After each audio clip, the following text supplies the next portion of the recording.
Hello, everyone, and welcome back to the Florida Relocation Guide YouTube channel. I am your host once again, Adam Hancock. And today I wanted to do an update video, like the title suggests, on 5 things that I see clearly deviating in 2023 right now in June from what we've seen probably over the last 3.5 years in totality. Things have drastically changed in a few different segments. So I'm going to break that down today in a very no frills format. I hope this adds you a ton of value, and let's get started. All right. Point number 1 for this video is the idea of general patience, and more notably on behalf of the incoming buyers to the Florida market in general. Regardless of what I'm going to say next, still here in June 2023, if a home is listed on the market by a seller, it's priced appropriately, and a buyer and the buyer's representative can go look at that home, they can view it, and they can validate that price based on internet research, the data tools available, etc., then they still fly off the shelves. But what we're losing, or we have kind of lost, is something we probably should lose. And that is people buying with reckless abandon, people buying on scarcity and the smoke screen that they're never going to get another opportunity. That imbalance was too high. So we still sit in a low inventory market. But what I'm seeing right now is people would rather not buy at all, even if they think it's priced appropriately and the house is anticlimactic individually. They're like, I think they're right. Don't like the house. Don't know what else to do next. I'm not just going to do something. And that is not the case, maybe a year ago. This is especially at the price point of maybe 1.5 million above, because a lot of people from out of state think that all of our homes cost over $1 million. And that is not the case in history. In Sarasota, Florida, where I grew up, the average price point wasn't anywhere near $600,000-$700,000. Even that, the median right now is still $500,000 about, but we are much lower. We didn't have these huge price points across the board. I think it's just the lack of visibility to all that spectrum. Buyers have some more options now, and I'm not an advocate just to wait for waiting's sake. I'm not someone that needs to get an intrinsic benefit of, I need to get a win and I need to stick it to these folks that were gouging us over the last couple of years. I am an advocate for balance. Supply and demand is a self-correcting system that a lot of times works itself out. It lets you make a poised decision.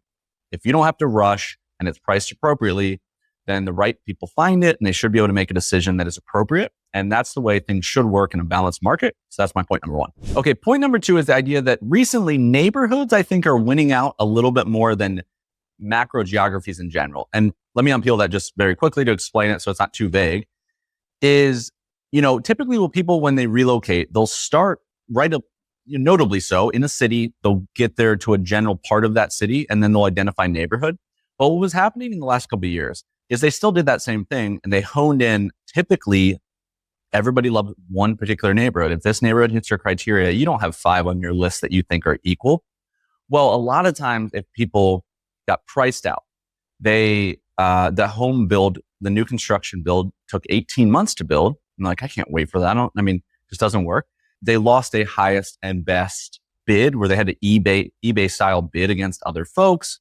And that turned them off a lot, but also just competing in general, countless reasons why one neighborhood maybe didn't work out. Well, what people were doing where they were buying not even just their second option, they were buying their third option, their fourth option. They were just buying something to get in that area because, again, they were scared that what happens next, I might be out of this area for good if prices keep heading in this direction. And no one knew how aggressive it would get, and no one knew exactly how fast it would stop.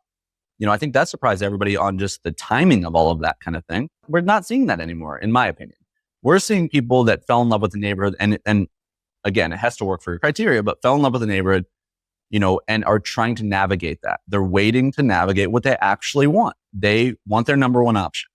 And as long as that fits your criteria, they're willing to be patient. Again, come back to idea number 1, but they're willing to be patient to figure out how to live that life of their dreams. In a lot of cases, when you're relocating to Florida, it has to check all those boxes. The area might do that, but Lakewood Ranch is a great example in the Sarasota, Florida metro.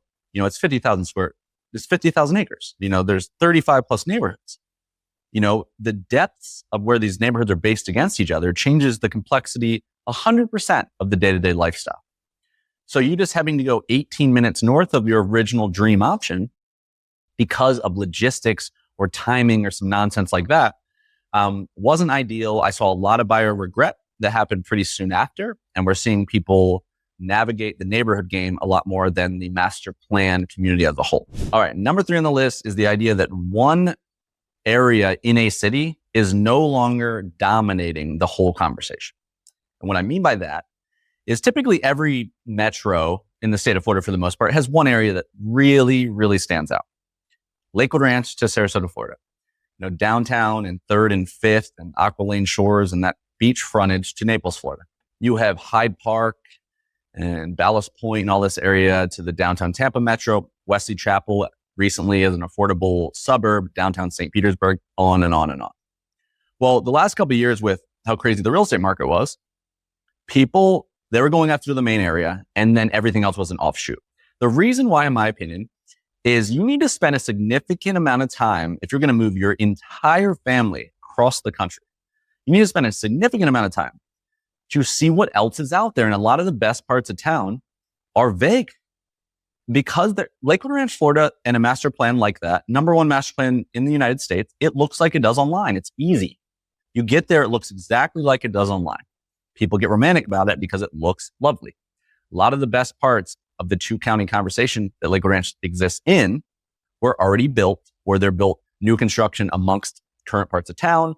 And if you're just randomly driving, you have no idea how the hell to contextualize it because, South Sarasota with Palmer Ranch, that was the jam back in the day, mostly resale now, almost 100% resale. You're driving randomly, no idea where you're at. The middle of Sarasota, possibly one of the best locations in the entire state, really, I would say. I don't feel uncomfortable saying that, is the area that's parallel to Siesta Key inside I-75. It's very western, 10 miles parallel to everything. That area is vague. It was already there. So you have a couple new communities you're navigating online and you get over there, you're like, what the hell is this? And you didn't have time to figure it out. People used to spend 10 years trying to navigate this conversation. I don't think you need to go that route. But also the reason that people were coming so quick was, again, them thinking they're not going to get a chance to get in that one. And everybody's saying they should get in that one. Or they went for like escaping politics, exiting, work from home from a different city. And you got shoved into these areas where now that you're here, you're like, oh, Venice, Florida is pretty interesting. North Fort Myers is like, now that I'm here and I live day to day, I'm seeing that happen. And not everyone can buy a rental property interim option to navigate that. So what I'm seeing return is people being more patient, which is allowing them to say, oh, there's probably 3 or 4 things we need to look at here. And this is actually me. And I thought this was me. If I go 5 miles north of this district that everybody loves, the price is like half the price, like Parrish or something like that. And again, the patience allows for that mental bandwidth. And I'm seeing that become a really big thing because you no longer feel like if you decide to take a little bit more time to navigate, that now your option to go back to plan A originally is gone because it's probably going to still be there with our current real estate market. Okay, number 4, kind of on the back of number 3, is the idea of getting in early. I'm seeing a huge push for people trying to predict where they should get in before it explodes.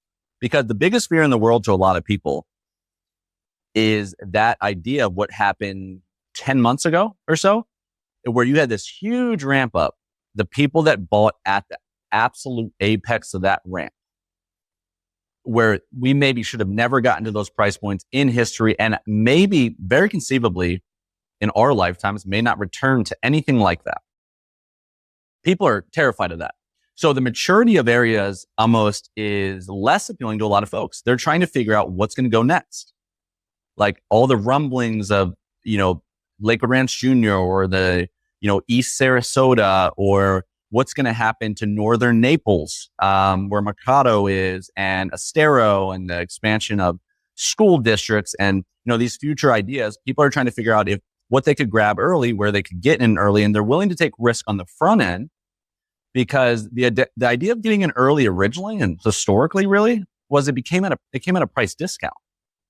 And we had a market where you tried to get in early and you paid a premium for the right to have the conversation to even decide to get in early. If you're taking the risk of not knowing what this is going to look like in 10 years at its infancy, you should get the benefit of the appreciation that comes with that. And I'm seeing that being a huge, huge idea for people. Not getting a win on, I need to get a discount. It's saying, I want to be at the right side of a 10 to 15 year plan if Welland Park turns into its own city.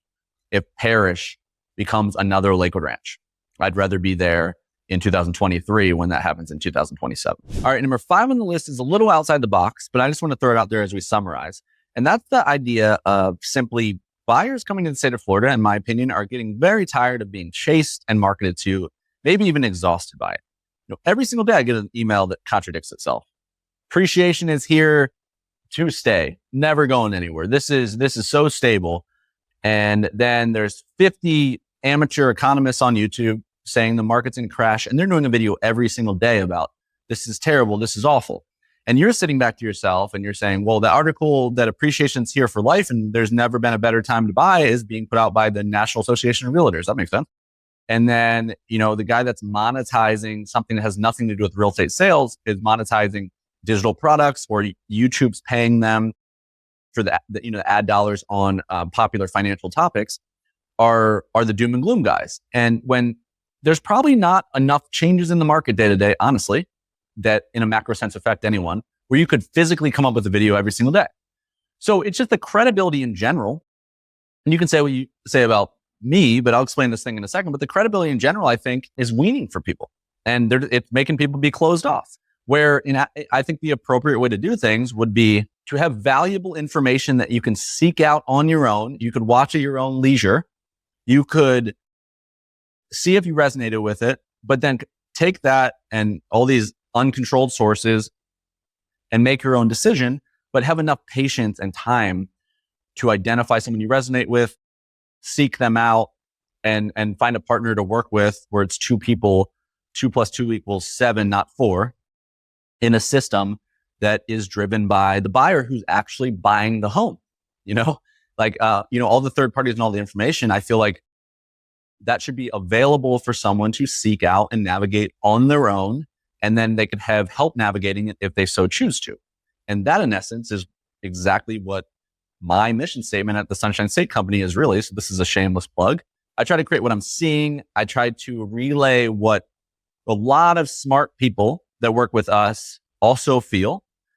And I'm not an extremist guy because I don't think anyone knows the answer. And I think having a really, really, really strong opinion in any end of the spectrum probably is fragile because no one really knows. And then being incentivized too deeply for short-term monetary gains or income or anything like that just really clouds people's judgment, even the best people in the world. I think there should. So I try to create as much information. My company tries to create as much information as possible. And then if people find it, they reach out to us. We don't reach out to them. We don't advertise in front of them. And then also you could go to thesunshinestateco.com and you can look through our gallery of agents and see even further than me who you resonate with, who's done what you're already trying to do with their own money, not just saying it. Like who you're buying a $3 million house. I'd want someone that owns something that was $3 million or at least understands the economics of someone owning a second house that's over $3 million.